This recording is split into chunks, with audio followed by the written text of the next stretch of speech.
Hello everyone, welcome back to my channel. Success is not about doing everything at once. It is about taking consistent small steps every day, and every step of learning brings you closer to your goal. Hello everyone, welcome back to my channel, weekly current affairs series consisting of current affairs, science and technology with all latest updates. It is part 3 series covering important updates from 24th August to 31st August 2025. In the last two parts, we discussed 20 important updates from science and technology and other updates. Now, in this video, we continue from news number 21 with the latest and most important developments from science, technology, national, international, current affairs. Useful for UPSC, BPSC, State PCS, SSC, Banking, NDA, CDS, and many other competitive exams.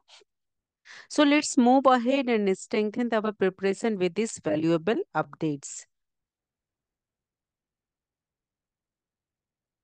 Next news is digital connectivity rating agencies. Digital Connectivity Rating Agency, the Telecom Regulatory Authority of India, TRAI, recently authorized 8 agency as Digital Connectivity Rating Agency. So TRAI has recently authorized only 8 agency as Digital Connectivity Rating Agency. So this move follows the implementation of the rating of properties for Digital Connectivity Regulation 2024. The registration are valid for 5 years only from August 27, 2025. So these agency will access and rate properties based on their digital connectivity, helping stakeholders make informed decision.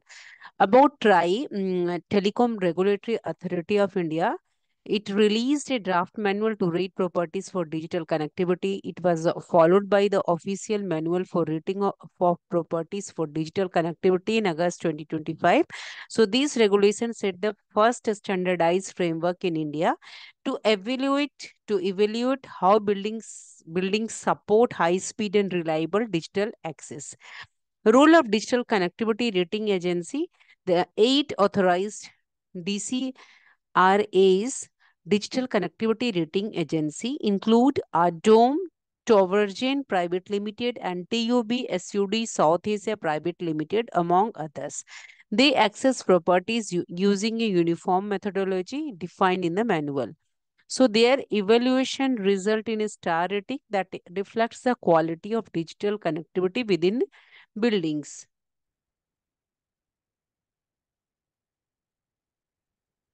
So, importance of indoor digital connectivity is more than 80% of mobile data usage occurs indoors. Modern building materials often weaken 4G and 5G signals. So, poor indoor activity affects work, education, healthcare, and daily digital activities. So, reliable in building networks are important for maintaining service quality and consumer satisfaction. So, there are assessment criteria and methodology. The manual sets transparent criteria, including fiber readiness, in building mobile coverage, Wi Fi availability, broadband speeds, and overall user experience. So, it provides a standardized approach to measure digital infrastructure capability, and it provides service providers and managers to plan and maintain future ready digital connectivity. What are benefits for stakeholders? So buyers, tenants, and businesses gain from clear visibility of digital connectivity performance. The star ratings guide decision making on property selection. Developers are encouraged to integrate strong digital infrastructure from the design phase, improving improving long-term value and user experience. There are some future implication also. The introduction of digital connectivity rating marks a shift in real estate standards. It promotes transparency and accountability in digital infrastructure provision, and it also supports India's digital economy goals by ensuring buildings meet connectivity demands of modern user. So, Digital Connectivity Rating Agency (DCRAs) provide a standardized assessment. So, these are topic is significance for UPSC and BPSC State PCS exam. So, this development is significant for governments and regulation, digital Indian infrastructure, consumer protection, economic development, and also important for urban planning. Next is Japan's Shinkansen. News is from Japan Shinkansen. The Shinkansen, Japan's high-speed rail network, continues to set global standard in speed, safety, and design as of 2025. So, Japan Shinkansen, which is a high-speed rail network, it is continuing to set a global standard in speed, safety, and design as of 2025. Recently, India's Prime Minister traveled abroad aboard the Shinkansen from Tokyo to Sendai aboard the Shinkansen from Tokyo to Sendai, which denoted its significance as a symbol of modern transportation and engineering excellence. About the Japan Shinkansen historical development, the Shinkansen, meaning new trunk line in Japanese, began operation in the year 1964, connecting Tokyo, Nagayo, Osaka. So, over 6 decades, it expanded to cover the entire country from Hokkaido in the north to Kyushu in the south. So, India travel times between major cities were drastically reduced. Today, the network operates at speeds ranging from the speeds are 275 km per hour to 320 km per hour, depending on the line.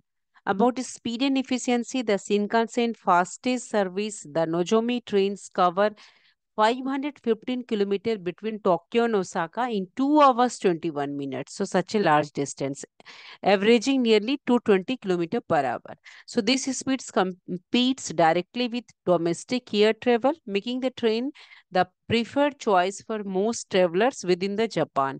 The networks efficiently supported by dedicated tracks, advanced signaling system, and strict operational protocols that avoids intersection with slower conventional trains. There are some safety record and reliability also. Japan's Shinkansen network boasts an impeccable strong safety record with zero passenger fatalities, zero passenger any incident or death in its 60 years of operation. The train run punctually and maintains very high standard of maintenance. It has a good reputation as one of the safest and most dependable high speed rail system worldwide. About biomimicry and design innovation, one of the Shinkansen most remarkable engineering achievement is its design inspired by nature. Early model faced a problem of loud sonic booms caused by air pressure waves when entering tunnels at high speed. Engineer E.G. Nakasto studied the kingfisher bird. He studied the bird. The name of the engineer is E.G. Nakasto, who dives into water with minimal splash due to its streamlined beak. Kingfisher bird who dives into water with minimal splash due to presence of its streamlined beak. Mimicking this shape, the Shinkansen trains were redesigned to reduce air pressure changes, eliminating the sonic boom and improving speed and energy efficiency. So this application of biomimicry exemplifies how natural evolution can inspire technological solution. There are about impact. The Shinkansen has transformed Japan's geography by connecting distant regions swiftly and comfortably.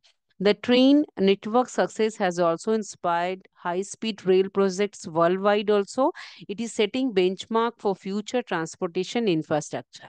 So, example question framework for main exam that discuss the technological UPSC, BPSC, state PCS main exam, discuss the technological and economic factors that need to be considered for the successful implementation of Shinkansen technology in the Mumbai Ahmedabad high speed rail corridor in India.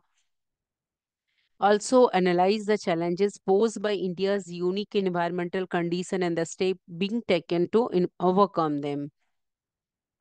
Next news is Corcothemis, Corcothemis erythrae. It is a recent research which has confirmed the presence of rare dragonfly. Name of the dragonfly is Corcothemis erythrae, which is present in the high elevation areas of the southern Western Ghats. Earlier, this species, dragonfly, was often confused with the widespread lowland species. That species name was Corcothemis cervilia. It was confused with this species, lowland species, Corcothemis cervilia. This rediscovery marks the significance of detailed field studies and modern scientific methods in biodiversity documentation. About species overview, Corcothymis erythrea. Corcothymis in India includes two species. First one is the Corcothymis cervilia. Second one is Corcothymis erythrae.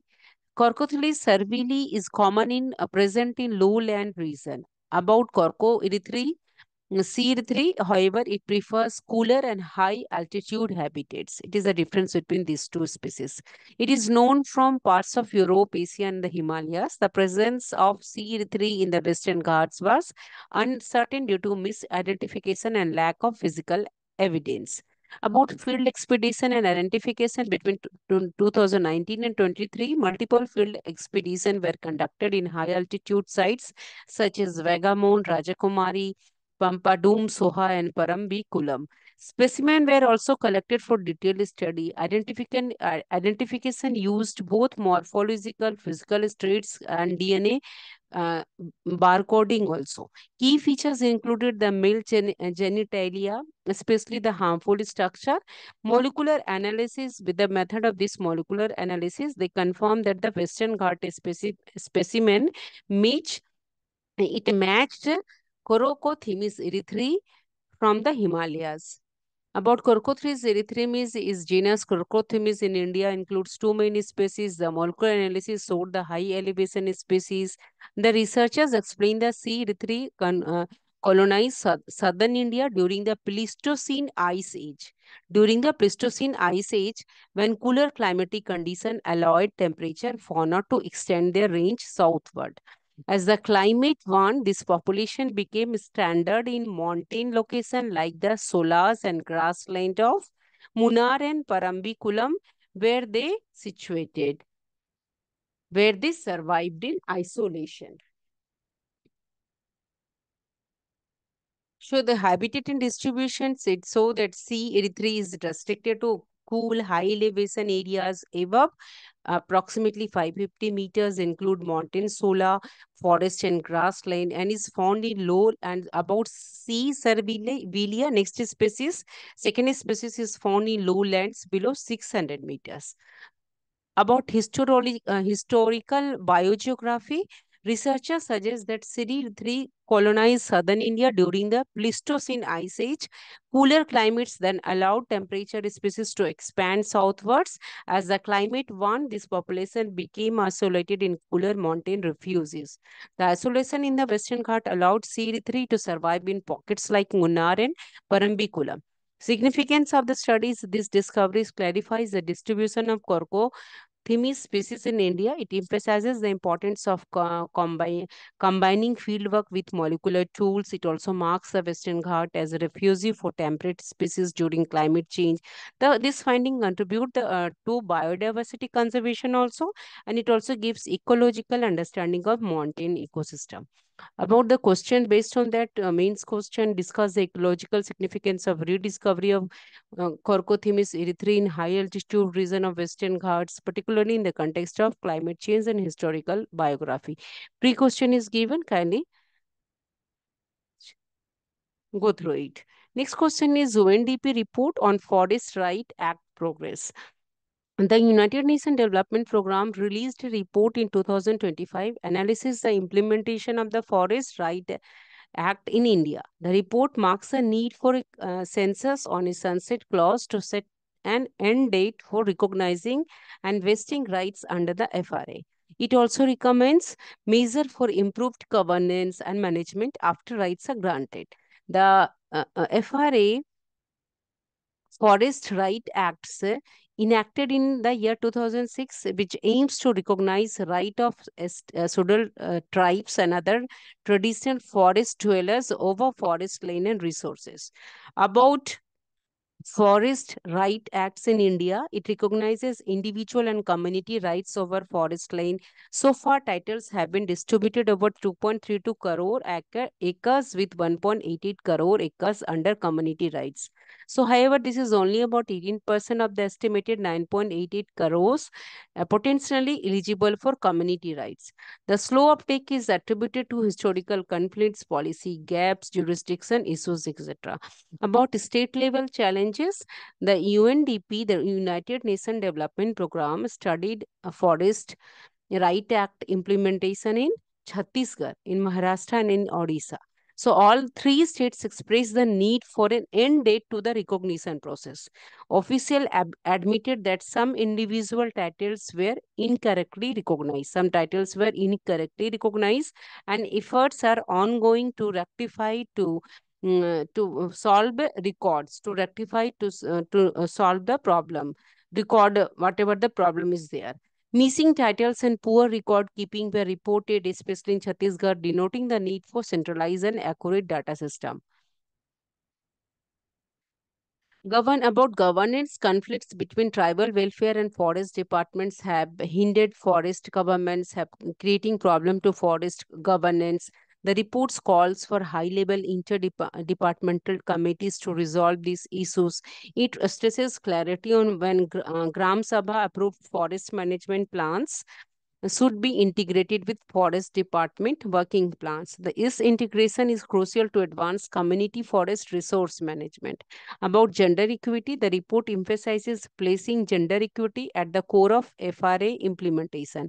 It recommends collecting disaggregated data and promoting women's leadership in community forest management.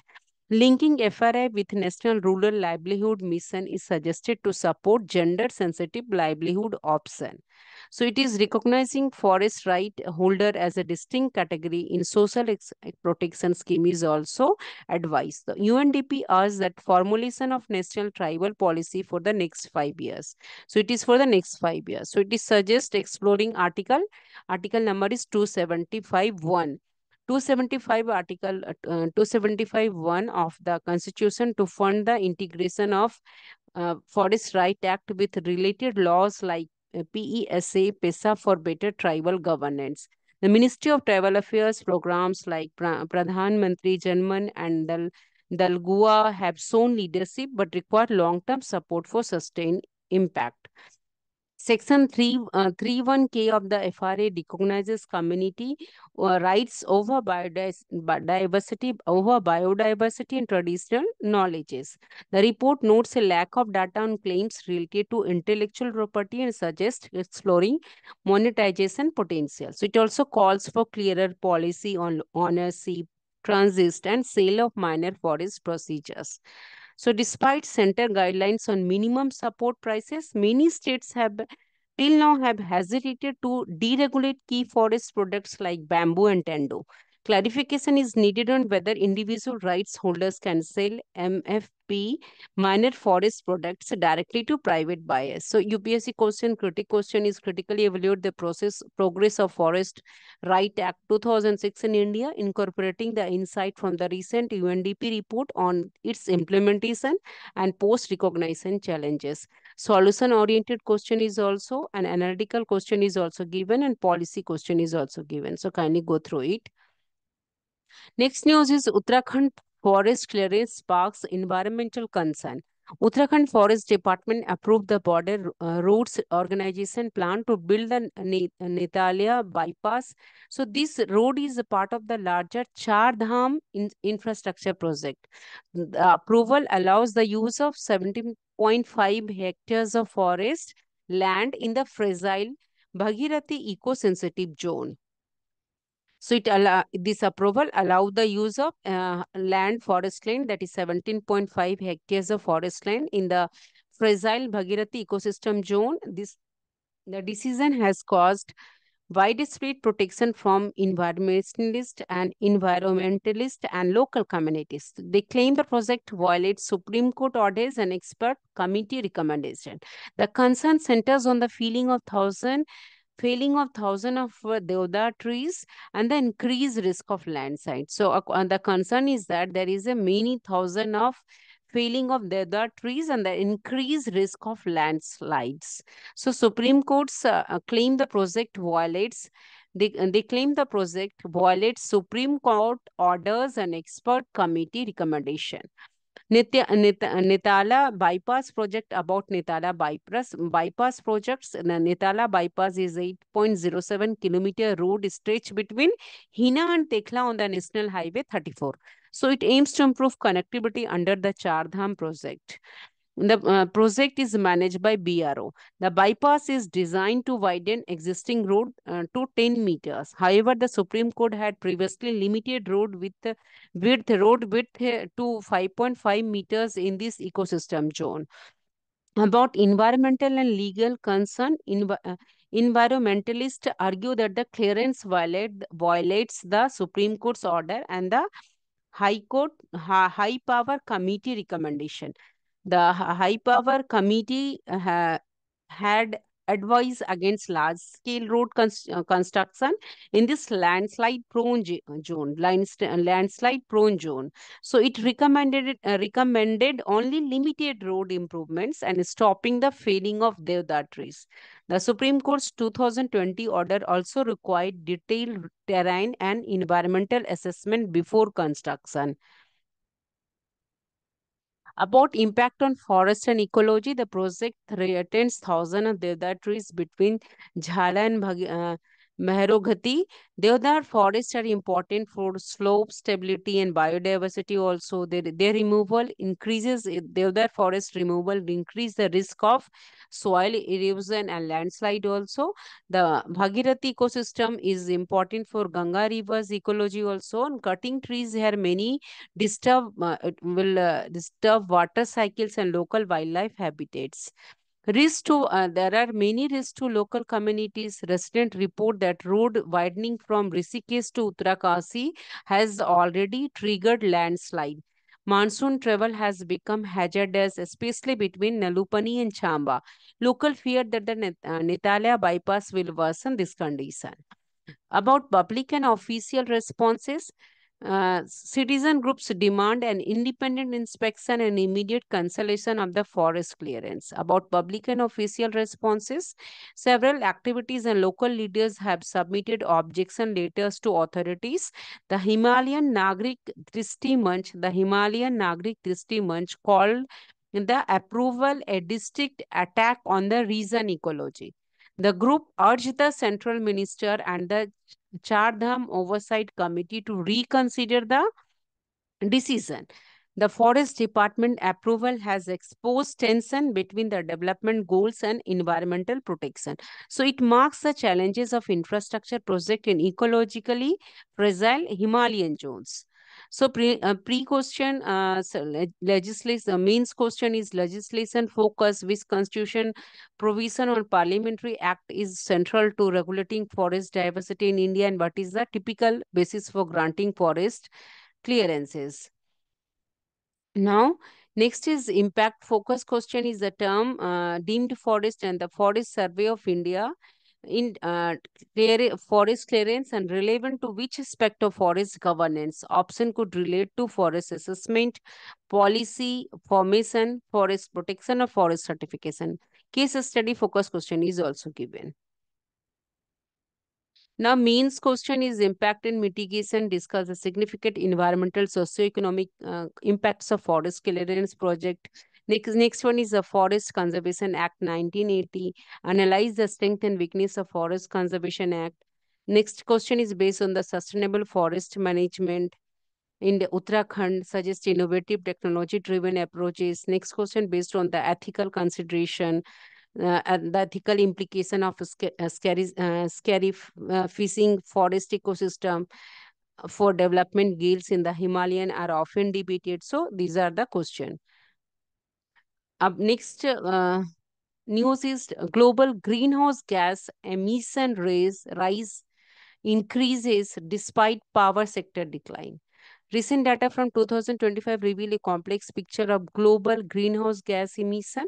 So while some countries like India and China have reduced emission in the power sector, overall global emission have increased. The main driver remains the continued heavy reliance on fossil fuels, especially in the United States.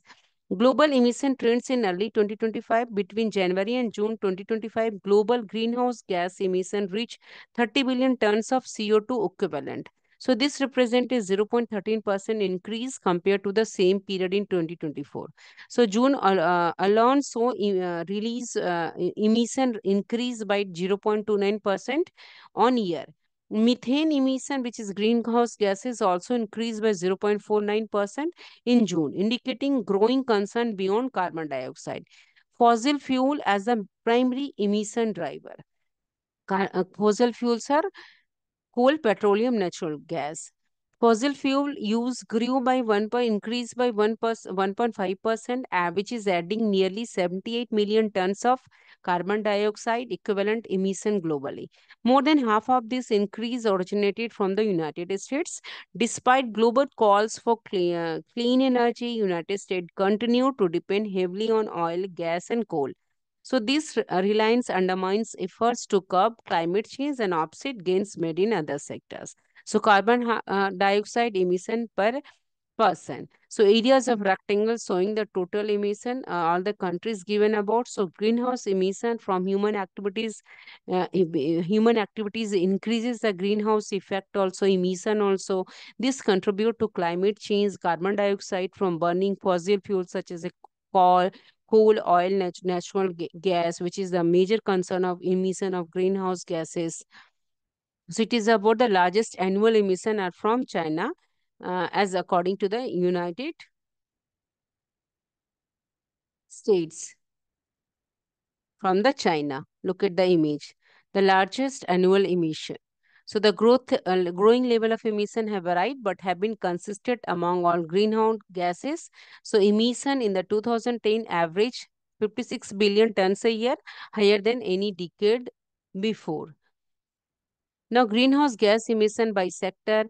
So, electricity and heat production 25%, agriculture, forestry 24%, building 6%, transportation 14%, industry 21%, other energy sector releases greenhouse gases 10%. So, these are the global emission sectors from buildings, from where we're coming, transports and agriculture, use and waste, industries and electricity. So major greenhouse emission coming from area, electricity and heat production 25%. Now, anthropogenic human-induced causes of global warming is also there. Burning of fossil fuels, because of that, and that carbon dioxide, methane emission take place, an increase in the global warming. Deforestation is also the cause of industrial activities, are also cause of cement production, manufacturing. Then some industries releases more potent greenhouse gases like hydrofluorocarbons and sulfur hexafluoride. Fluoride. So these are also the industrial activities increasing the release of greenhouse gases. Some agricultural activities also, livestock farming is a major source of methane emission. So methane is produced during the digestion process in ruminants also, such as cow and sheep. Nitrous oxide, N2O, is another significant greenhouse gas emitted from agricultural activities, particularly through the use of synthetic fertilizer. When we are using synthetic fertilizers, in that there is a for the cultivation of nitrogen fixing crops. So nitrous oxide also help in the emission of greenhouse gases. So global warming potential is a tool developed to compare the greenhouse effect by different gases. Global warming potential measures the energy that one ton of a particular gas will absorb a specific period relative to the emission of 1 ton of CO2. So this standard time frame used for global warming potential is calculated. Calculation is usually based on 100 years. So greenhouse gases, carbon dioxide, atmospheric lifetime, global warming potential, primary current sources.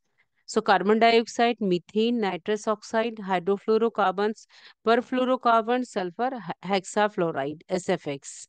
So these are the reason global warming potential: CO2 1, methane 21, nitrous oxide 320, hydrofluorocarbons 152, 11, and perfluorocarbons global warming potential is 6500 to 9200, and sulfur hexafluoride to 23,900.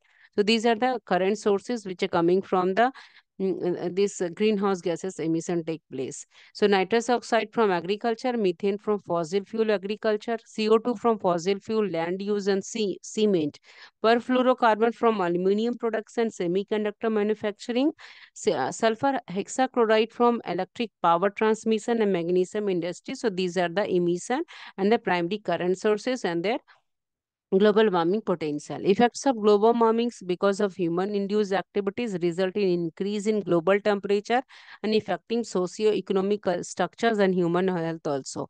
There are many environmental factors rising global temperature by approximately 1.1 degrees Celsius since pre-industrial times, melting ice caps, glacier and rising sea levels as glacier melt could rise zero point 0.6 to 1.1 meters by 2100s, and then increased frequency of extreme weather events, warmer ocean temperatures, flooding.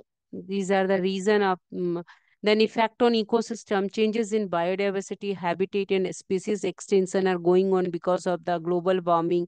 Coral reefs, for example, are highly sensitive to changes in sea temperature. Some few terrestrial species also losing their habitat due to rising temperature. Example, polar bear, amphibian, certain bird species are already at risk. There are few impact on vegetation and agriculture also, which affect the growth cycle of many plants and crops. So crops sensitive to temperature changes such as wheat, maize and rice are particularly vulnerable, and extreme weather events can further damage wheat, maize and rice production. Forest ecosystem are also at risk. Socioeconomic effects are also there. Effects on food security, poverty, and malnutrition. Economic repercussion for vulnerable regions. There are because of global warming, there is a greenhouse gases emission. Human health effects are there. Spreads of many diseases like Zika virus, malaria, dengue. Warmer temperature can affect water quality, increasing the risk of waterborne disease such as cholera. Many heat related illnesses are also like heat stroke, dehydration, cardiovascular stress due to greenhouse gases emission and increase in temperature. Advantages and disadvantages of global warming. So global warming, we can say few advantages also, but many there are disadvantages. Disadvantage, melting ice in polar regions, and the disadvantage of global warmings in global temperature contributes to extreme weather events.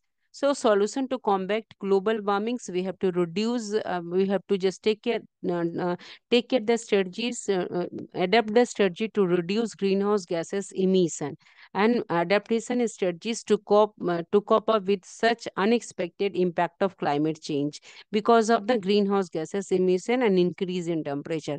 So what are the factors to reduce greenhouse gases emission? Use of more renewable energy sources such as solar, wind and hydropower as one of the most effective ways to reduce greenhouse gases emission. Energy efficiency, involve energy efficiency across all sectors from industrial process to building and transportation. Electrical vehicles should be promoted, powered by renewable energy. Then next method is to use of carbon capture technologies also can help capture CO2 emission from large scale industry sources like power plants and factories. So these technologies prevent the release of CO2 into the atmosphere by storing it underground of repurposing it for other uses. Some pilot projects in Norway and Canada are going on to which are demonstrating the potential of carbon capture technologies to reduce emission from industries such as oil, gas, and cement manufacturing. So promoting sustainable agriculture and reforestation, which is required. So programs like Billion Tree, Tsunami in Pakistan and India's Green India Mission are example of national efforts to combat climate change through tree planting. Next is international efforts to combat global warming. The international efforts to combat global warming are its role of Paris Agreement that is required, which is signed in 2015 by nearly 200 countries, is a landmark international accord aimed at combating climate change. So its goal is to limit Paris Agreement goal is to limit global warming to below 2 degrees Celsius with efforts to limit the increase to 1.5 degrees Celsius. compared to pre-industrial levels. Each signatory country must submit a national determined contribution which outlining their plans to reduce greenhouse gases emission and adapt to climate impacts.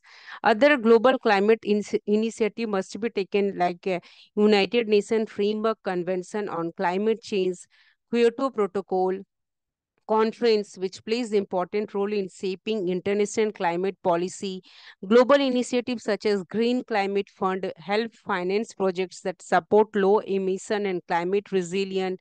Private sector involvement is also required, like Carbon Disclosure Project, which encourages businesses worldwide to reduce greenhouse emission and transition to greener practices. So these are the methods to combat greenhouse gases emission and to reduce global warming. So, in building resilience in vulnerable communities in Bangladesh, for instance, innovative solutions like floating farms and flood-resistant housing are helping local population adapt to the challenge of climate change. Now, there must be investment in climate smart infrastructure and technologies. Climate smart technology, drought resistant crops, and water conservation techniques are used important in both urban and rural population adapt to the changing climate. So in cities, building green infrastructure such as green roofs, permeable pavements, and urban forest can help reduce heat islands effects and manage stormwater. So power sector emission decline must be needed. The power sector saw a global emission drop of over 60 million tons CO2 equivalent. China led this decline with a 1.7% reduction, followed by India with a 0.8% decrease. So these are the power sector emission decline in India and China. China led this decline with a 1.7% reduction, followed by India with 0.8% decrease. So this reduction reflect progress in renewable energy adoption and efficiency improvements. So, however, these gains are insufficient to counterbalance overall emission processes. Manufacturing and other sector emission is also there. Manufacturing emissions rose by increased by 0.3% mainly due to increased output in India, Vietnam, Indonesia, and Brazil. Other sector also contributed to emission rises in country, including European Union and Indonesia. So this marks the challenges of achieving comprehensive decarbonization across all countries. So there are some international climate commitment are also there. The International Court of Justice has warned that failure to reduce fossil fuel production and consumption could constitute an internationally wrongful act. The Intergovernment Panel on Climate Change emphasizes the need for emission to peak before 2024 and decline sharply by the year 2030 to limit warming to 1.5 degrees Celsius. There are some challenges to meeting climate goals also. Despite warnings and commitment, fossil fuel consumption increased in 2024, driven by natural gas demand. Without faster action to reduce fossil fuel use, global emissions are likely to keep increasing, making climate targets harder to achieve. UPSC prelims question is given. UPSC main question: despite the rapid growth of renewable energy in the global sector, global greenhouse gas emission continue to rise, driven by other sector. Discuss the challenges posed by the trend and outline the policy measure required to achieve comprehensive reduction in emissions. Key expect to discuss the problem, sectoral contribution, economic growth, policy implication, technological solution, economic measure, international cooperation in that Paris agreements, and sector-specific strategies. Next news is extension of ECHS benefit. The Union government has recently approved the extension of ex-servicemen contributory health scheme benefits. Ex-servicemen contributory health scheme benefits to officer cadets who are medically invalidated during training due to disabilities caused or worsened by military trainings. So this decision aims to provide much needed medical support and financial relief to cadets who are currently ineligible for such benefits as they do not hold ex-serviceman status. The scheme will cover both current and future cases of medically boarded out cadets from premier defense training institutions like the National Defense Academy, Indian Military Academy, and Officer Training Academy. Background officer cadets often face physical and medical challenges during rigorous military training. So, those invalidated on medical grounds have not been entitled to ex servicemen contributory health scheme benefits as they lack ex-serviceman status. The government's recent approved changes this by allowing this cadet to access ECHS healthcare facilities.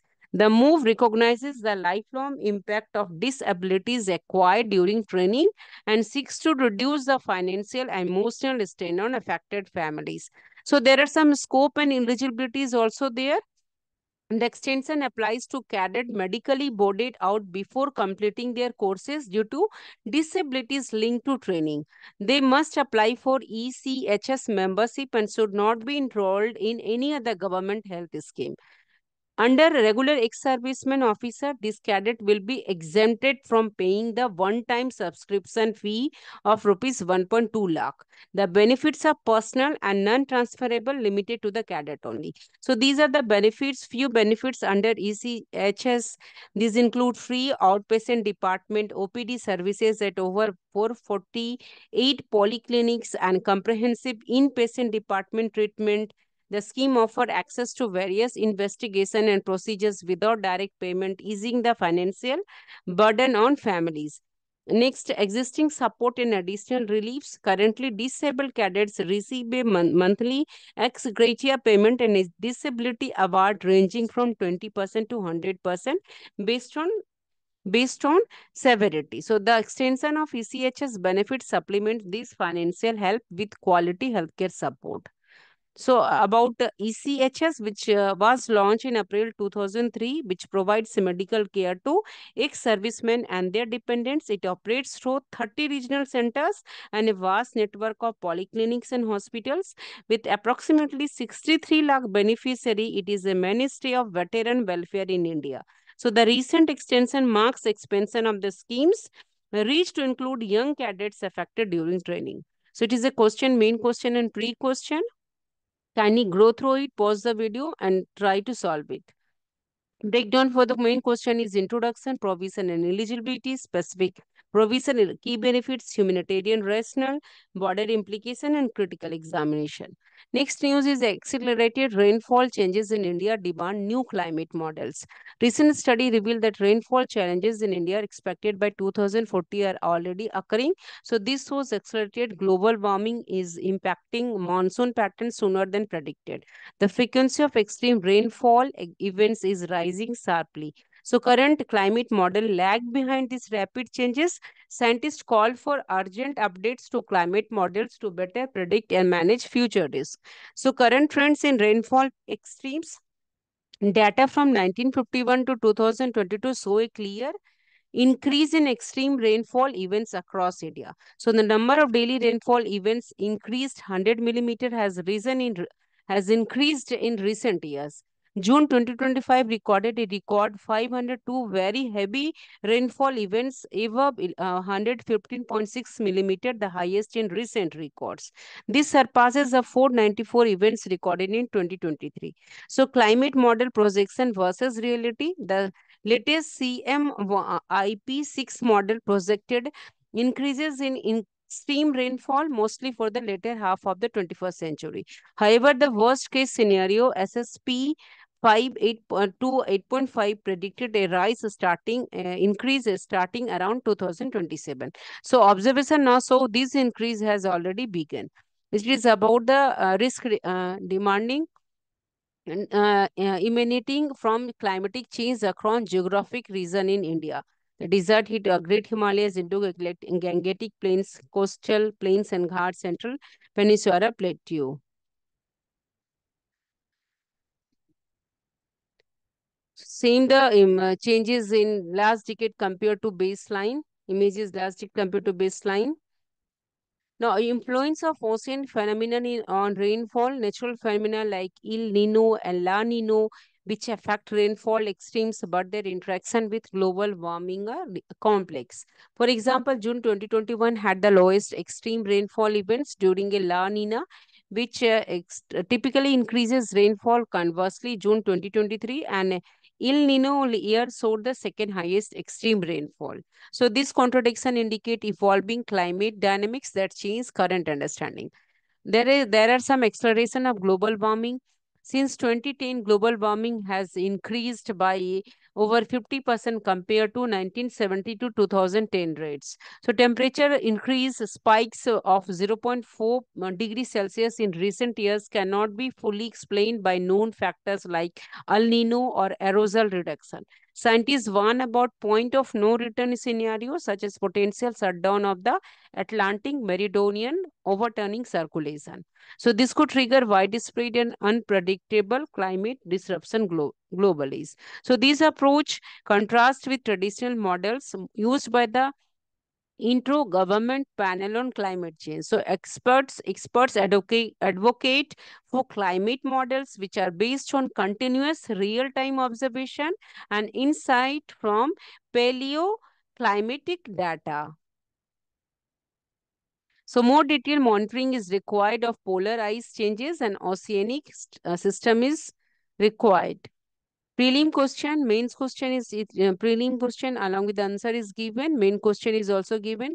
You have to write context, the scientific basis question, implication, and linkage question. So these are the question. Can you pause the video and just try to solve it? How do these are again the next question is how do accelerated rainfall changes affect India's vulnerability and what technology and policy intervention are required to build climate resilience? So based on that, you have to given and just you try to solve it. Now next news is shadow schooling in India. It's India's education landscape is rapidly growing, evolving. A recent government surveys shows that nearly one in three students now attend private coaching or tuition beyond regular school hours. It's a very shocking survey that nearly one in three students now attend private coaching or tuition beyond regular school hours. So this trend known as shadow schooling, which is reshaping how children learn, especially in urban areas. The Comprehensive Modular Survey (CMS) conducted by Minister of Statistics and Program Implementation reveals stark contrast between rural and urban education patterns, cost and funding sources. About shadow schooling means extra private coaching or tuition outside normal school hours. So it supplements classroom teaching and helps student prepare for entrance exam or gain in a competitive exam. So in India, this has become essential for many, especially in cities where academic competition is very high. About rural development of government is dominance of government school, rural dominance of government school still educate the majority of children nationwide. About 56% of students attend this school with a stronger presence in villages where nearly two-thirds of children study in government institution. Only nearly two-thirds of children study in government institutions. These schools provide affordable education, government school, and the backbone of rural learning. So, government school are the backbone of rural learning. So, shadow schooling is because it mirrors school subject but is offered privately, often for a fee. So, it features parallel system alongside formal schooling, covers the same syllabus but provide extra practice, exam strategies, and individual attention. So, trends driven by competitive exam, parents' aspiration, and quality concern in schools, according to the trend as per 2025 CMS reports, national average 27% student take coaching, rises to 37.7% in urban areas and 25.5% in rural. There is spending gap also as our urban families spend nearly 3,988 annually per child. Rural families 1,793. Higher secondaries, urban household spend 9,950 per student, almost double rural levels. Growth with age also coaching expenses rise from pre-primary higher to secondary. Funding also 95 percent of a student depend on household resources. Only 1.2% benefit from government scholarship. So, relevance in UPSC exam, GS2, governments and social justice, issues of equity, access, affordability in education, impact on right to education, NEP 2020 goals and social justice. Then about Indian economy, GS third, household expenditure patterns rising, private education cost linked to inequalities. From ethics, GS4, ethical dilemma of privatization versus equitable education. So urban preferences for private school, only 30% of city children attain government school. In urban areas, private unaided school are increasingly preferred. Higher income and aspirants drive parents towards private education. Private school now make up almost one third of total enrollment, especially in cities. About cost disparities between school types, there is a financial gap between government and private school. Annual spending per student in government school averages 2,863.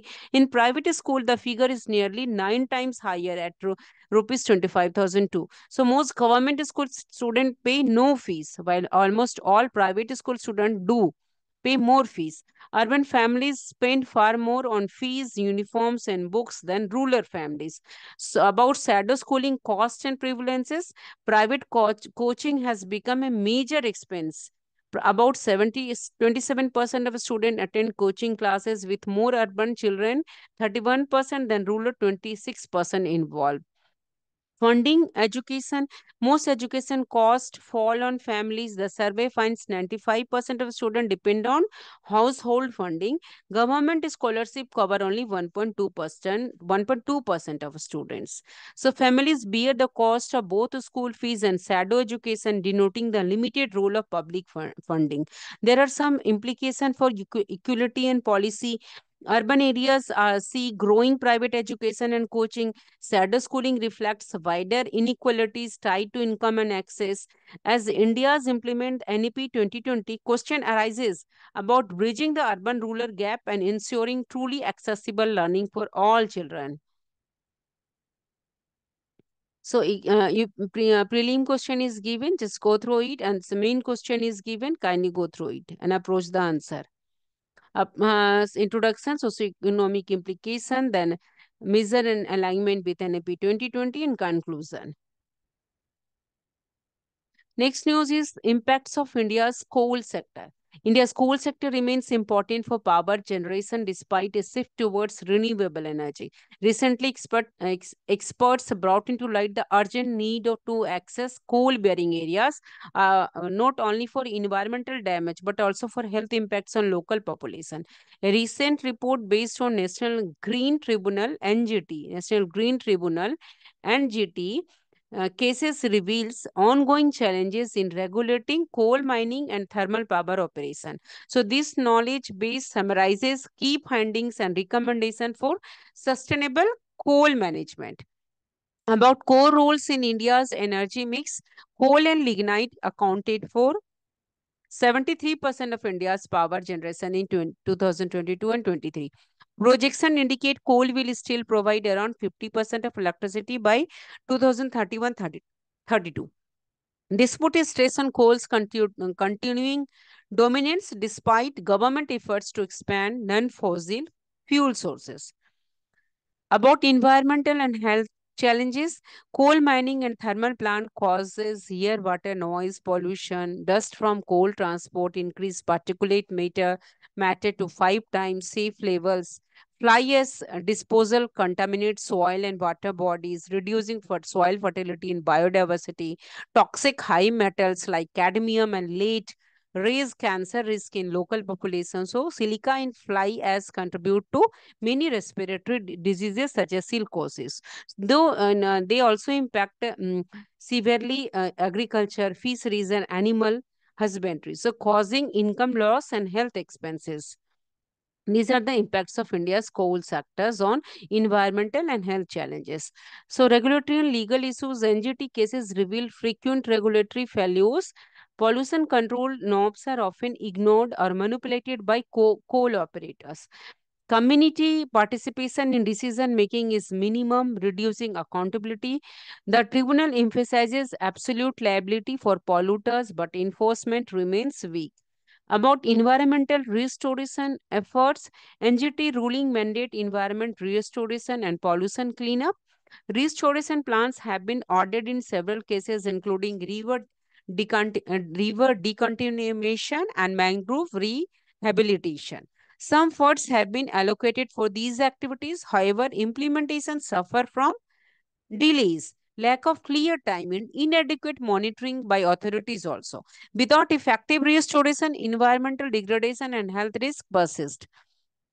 So, just transition to renewable energy must consider the environmental and social cost borne by coal-dependent communities. The economic and livelihood impacts require urgent attention. Policies should balance energy needs with sustainable development and justice to ensure no one is left behind during India's energy transformation. So current status of coal sector in India, record coal production, India produced a record of 104 47.57 1047.57 million tons of coal in fiscal year 2024-25. Production target by 2020 is 1.5 billion tons by 2030. Cooking coal expansion is output is set to grow from 68.82 million ton fiscal year 24 to 140 million ton by 2030. Coal reserve base, total coal resource stand at 378.21 billion tons. Mainly in, these are mainly in coal reserve bases are mainly in Jharkhand, Odisha, Chhattisgarh and Madhya Pradesh. These are mainly in Jharkhand, Chhattisgarh, Odisha and Madhya Pradesh. Important dependence, India imported 176 million tons of thermal coal in 2023, including 26.2 MT from Russia, reflecting continued import reliance. So, coal remains central to India's energy security architecture, supplying 55% of total energy needs and 72% of electricity generation. So, amidst global uncertainties and rising energy demands, recent reforms, especially under the revised Sakti policy, the name of the policy is Sakti policy, to make coal allocation more transparent, more efficient, more future ready, transforming the sector into a key enabler of Atmanirbhar Bharat. There are many significance of coal sector for India. Primary energy drivers, coal supplies 55% of India total energy and generates approximately 72% of its electricity. Power sector pillar, it is an employment backbone, state revenue boosters, industrial raw material it provides, it passed to import reduction. India produced a record of 1047.57 million ton in fiscal year 24-25 to cut import reliance amid global uncertainties. So growth drivers of the coal sector in India is record output surge, reforms and private entries are theirs, rising power demand and logistic boost via Gati Sakti. So, and over 60 coal-linked infrastructure projects are improving transport efficiency and reducing evacuation cost. Import substitution initiative, mission cooking coal. Mission Coking Coal and Coal Gasification. These two missions aim to cut imports by boosting high quality domestic output in synergy gases. So, question is given. The main question is, despite being a leading coal producer, India continues to import large quantities of coal, especially cooking oil. Analyze the key challenges in the coal sector and suggest measure for sustainable and self-reliant coal economy. So, kindly prepare for that your civil services exam for mains question. Now, government initiating for the coal sector is commercial coal mining policy, single window clearance portal, mission coking coal, gasification and liquefaction, infrastructure development under Prime Minister Gati Sakti project, mini closure and sustainable mining, coal logistic plant 2030. So it aims to establish a digitally monitored multimodal evacuation system to handle projected coal demand of 1.5 million tons by the year 2030. There are some key challenges also. Environmental degradation, high import dependence, operational inefficiency in Coal India Limited, Infrastructure and logistic gaps are also there. About 60% of coal is transported via railways. Yet, limited vision availability and inadequate coal washer cause high delivery cost and delays, according to Niti Aayog. There are also social displacement and conflict. Mining induced displacement affects over 2.6 million people, particularly tribal communities in states like Jharkhand and Chhattisgarh. So, land conflict watch is in Jharkhand and Chhattisgarh. Despite green push, coal is important. So, these are given about the as of India's share of global energy demand to rise to 9% by 2035, share in primary energy consumption given Brazil, Russia, India, US, China. So, global energy demand. About coal, coal is a combustible black brownish black sedimentary rock predominantly made of carbon. The precursor to coal is peat. Peat is a soft organic material consisting of partly decayed plant and mineral matters. So type of coal is anthracite, bituminous and subbituminous. Anthracite is the highest grade of coal, high percentage of fixed carbon. Bituminous is a coal having high heating capacity, medium grade coal, which bituminous coal found in Odisha, West Bengal, Jharkhand, Chhattisgarh, and Madhya Pradesh. Subbituminous is a black in color, dull, not shiny, has a higher heating value than lignite. Lignite is a lowest grade coal with the least carbon content, and it is found in the top three states with the highest coal reserve in India. The top three states, Jharkhand, Odisha, Chhattisgarh. They account for approximately 69% of total coal sources. Odisha, Jharkhand, Chhattisgarh. So, coal reserves in India is a recent initiative which will further promote domestic production, integrated coal logistic policy and plan 2024, investment in coal gasification, Prime Minister Gati Shakti National Master Plan in coal sector. Main question is given and pre-question is given. So, kindly pause the video and just go through it.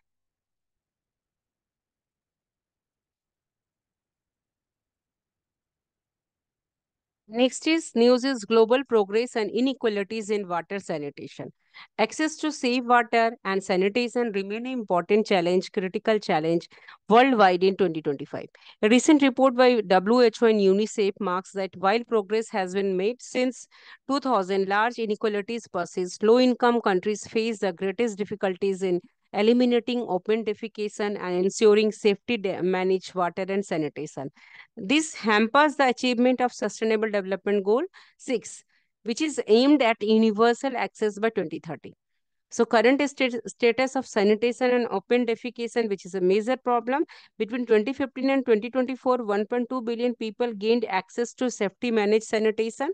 Global coverage rose from 48% to 58%. Nearly 60% of the world population now uses hygienic toilets with safe waste treatment. Developed countries have nearly universal access. Open defecation has been eliminated, has been totally removed in Latin America, Caribbean, Eastern, Southeastern Asia, Northern Africa, and Western Asia have nearly eliminated it. Northern America, Africa, and Western Asia have nearly eliminated it. However, low-income countries still have open defecation rates four times the global average. About drinking water access and disparities, global coverage for safety managed drinking water increased from 68% in 2015 to 74% in 2024. Rural areas saw a 10% point rise from 50% to 60%, while urban coverage remained steady at 83%. Despite gains, inequalities are stark. People in least developed countries are more than twice as likely to lack safely managed water. Urban areas consistently have high coverage than rural ones, but rural ones are improving faster. There are inequalities in water sanitation and hygiene. Women and girls spend more time collecting water, adding gendered burdens. Access varies between communities with and without roads, between people with and without disabilities. National statistic often miss a small population calling for alternatives data collection to ensure no one is left behind. There are required scale of action to meet Sustainable Development Goal 6 to reach universal basic vast services by 2030. Lower middle income countries must double their progress rates. Must double their progress rates. Low income countries require a sevenfold increase in water access and eightfold increase in sanitation and hygiene services.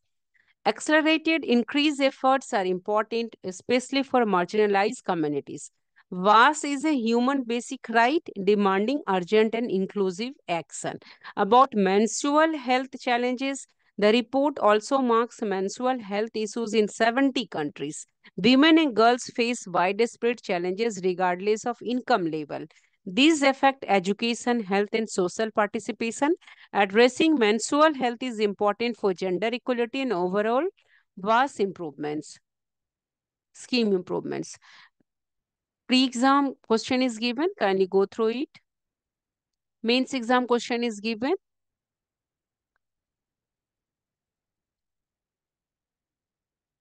Next news is climate change impact on Gangotri Glacier System. Recent study revealed climate change effect on the Gangotri Glacier System, important Himalayan glacier, feeding the Ganga River data from 1980 to 2020. So, reduce snow melt due to rising temperature and changing precipitation patterns. So, this has changed the glacier hydrology with implication for water availability, agriculture, hydropower in northern India. So recent study revealed climate change effect on the Gangotri glacier system, which is important Himalayan glacier, which is feeding the Ganga River. Gangotri Glacier System is one of the largest glaciers in central Himalayas. It supplies the Ganga River, supporting millions downstream. The glacier flow comprises snow melt, glacier melt, rainfall, runoff, base flow. Snow melt dominates, historically contributing about 64% of annual flow.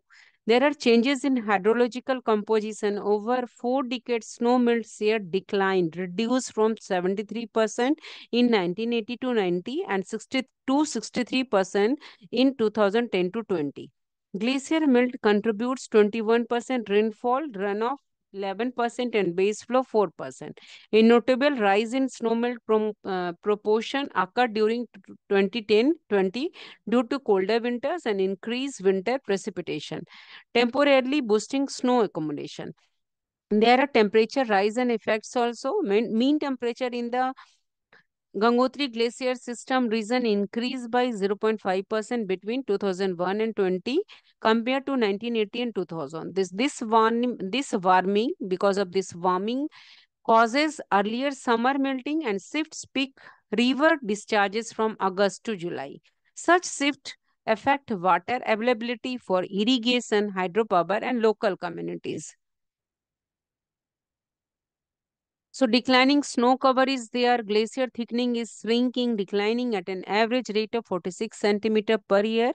The glacier snout is steadily receding, indicating long-term ice loss. Rainfall, runoff, and base flow have increased, compensating partially for reduced snow melt. So declining snow cover. Reducing snowmelt volume. There are implications for water security, changes in flow timing and volume threaten water security in the Ganga basin. Earlier peak discharge may cause water shortages in late summer. Reduced snow accumulation impacts dry season flows. This shift poses challenges for hydropower generation and agriculture dependent on glacier fed rivers. So it is a pre-question. Go through it.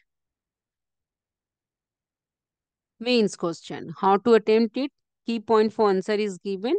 Pause the video and kindly go through it.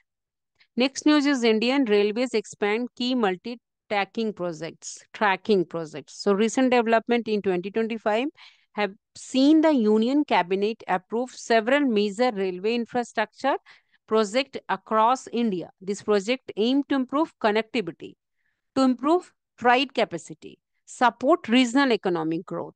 The initiative span multiple states and includes new lines and multi-tracking on existing routes, helping enhancing passenger and goods transports. About Dolavira Kuch railway line in Gujarat, a new 145-kilometer railway line will link Gujarat's Run of Kutch region with the ancient Harappan site of Dholavira. So this line will feature 13 new stations and connect important landmarks such as Koteswar Temple, Narayan Sarovar and Lakhpat Fort. About multi-tracking projects across 5 states, 4 multi-tracking projects worth rupees 12,328 crore have been approved. This includes Sikandrabad, Wadi 3rd and 4th lines across Telangana and Karnataka to be completed in 5 years. Bhagalpur, Jamalpur 3rd line in Bihar to be finished in 3 years. Percolating new Tinusika doubling in Assam, expecting to be completed within 4 years.